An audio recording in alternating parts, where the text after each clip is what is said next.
Hello, this is TurboDog702 for the Castlevania Symphony of the Night Any Percent tutorial.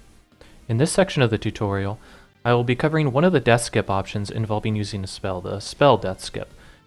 We are going to be setting up the death skip much in the same way as the other ones. We're going to be using a level up in order to cause the reverse shift line glitch, but this uses a spell in order to kill the wolf, rather than the neutron bomb setup. The advantages of using this skip over the neutron bomb setup are if you are able to constantly guarantee that you are going to get a sub 8 minute clock rush, you're able to gain a small amount of time added onto your run. The extra time spent pausing and menuing and map buffering for the neutron bomb skip make it so that your clock rush gets pushed back slightly so that the clock will open somewhere between 8:02 and 8:05. While as with this method of the skip, you are able to cause it to open pretty much specifically at 8, which will make you more easily able to time your jump for the wolf transform into the dive kick to get into the Olroc's quarters. And it'll give you a little bit more buffer to be able to just complete a really solid run. That being said, I would not recommend this trick until you can, again, guarantee that you're going to be getting sub 8 clock rushes. Before that, the neutron bomb skip is actually a faster method. You spend less time. That has more to do with baiting the wolf the second time. Takes a lot of time. Then you need to manage to cast a spell. It needs to hit the wolf. You need to initiate the glitch. It just takes an actual longer time than doing the menuing for the neutron bomb and causing it that way, despite taking a longer intro phase. With that in mind, let's go ahead and jump into the trick. The other reason too, and you're going to note this when I actually start doing it, this is a very difficult trick to do. It's not uncommon for people to fail many times before they can get it successfully, and it's not something that even can happen particularly consistently because of the awkward motions involved with each of the spells. So let's go ahead and hop right in. Okay, so you can see right here, I'm in the entrance, and I paused it right at this place. This is right before I'm about to jump over the wolf. So just in case you forgot how to do that, you bait the wolf, wait for him to attack, and then you jump over. This is where things start to get different. So you're going to have the wolf come, you need to bait him once, and then you need to listen for the growl before you start casting your spell. I'm going to create a save state right here, just so that I can keep doing it over and over until I get it. So you have two options here. You can either do Summon Spirit or Tetra Spirit. Either of them will work. You do not want to be pausing normally, because obviously that pushes back the clock rush, but I'm trying to explain things. So this is the basic concept, and then I can expand on it later. So we listen for the dog. Once you hear him, you can cast a spell. And then you want to walk towards the shift line to be able to initiate the glitch for the level up. You can see that it's 2 hits regardless.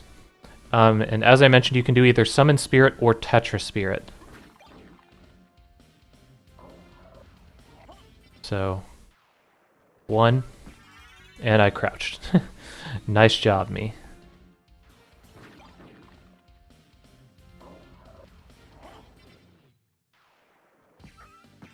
Alright, let's see if I got it. So once again, you buffer the backdash out of the level up like normal. And let's see if I got it this time. No, I did not. And this is the problem, is this is a much less consistent method than the previous one. I'm even using Summon Spirit, which is, for me, a much easier method in order to get the skip. And it's still failing for me. So your other option, just to show you that, is to do Tetra Spirit, which obviously kills it a little bit faster, gives you a different feeling of timing. These are the only 2 spells that you really have access to at this point, given your low mana count. See. So obviously a different timing.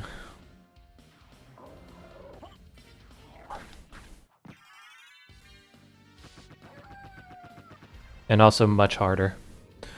The other thing that's the issue is you can't pause buffer this because you're not trying to pause like you would for the neutron bomb. So in the end, it's a very much a crapshoot And yeah, you can make it better. Like that time, I've been using for my timing mechanism for Summon Spirit the first hit and then moving. But sometimes you don't even get the second hit consistently, like at the same time. There's just way too many variables with this trick.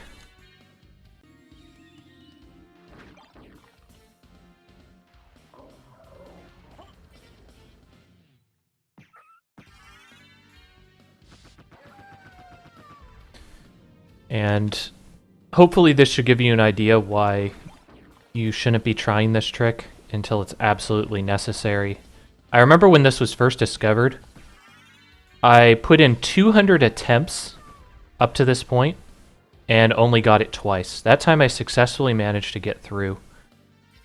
And that's basically just showing you how it works. Now, some of the advantages to this, you obviously don't need to menu for Neutron Bomb, and you don't need to menu afterwards, so your sword's always out. So that's kind of nice. However, the sheer amount of inconsistency involved with this trick makes it only a viable option, again, if you can guarantee that you're going to get a sub 8. However, if you are getting sub 8s, you know, give it a try. See if you can find a timing that works for you. You know, and obviously at that point, if you're getting sub 8s, you probably devoted enough time into this game that you don't mind resetting now and then. Oh, I got it that time too. Also, another thing to note is while I don't know the specific frames that you'll know if you hit it or not on the level up, Romscout, one of the more prominent runners for the route, he holds a variety of world records for Soten at the time of the making of this video, has said that he can actually see if he hit it or not based on Alucard's positioning at the level up. So it is possible to tell there. I'm still breaking the steps because I still believe that gives you 2 pixels of leeway rather than 1. Some people don't break the stairway because they find that this is a precise enough trick that changing anything in their timing would be an issue. That'll do it for the death skip run. I gotta be honest with you, this was a lot faster than I thought it would be. I have very hard times doing this particular version of the death skip. But, hey, we got there. But yeah, this is TurboDog702 for the Castlevania Symphony of the Night Any% tutorial.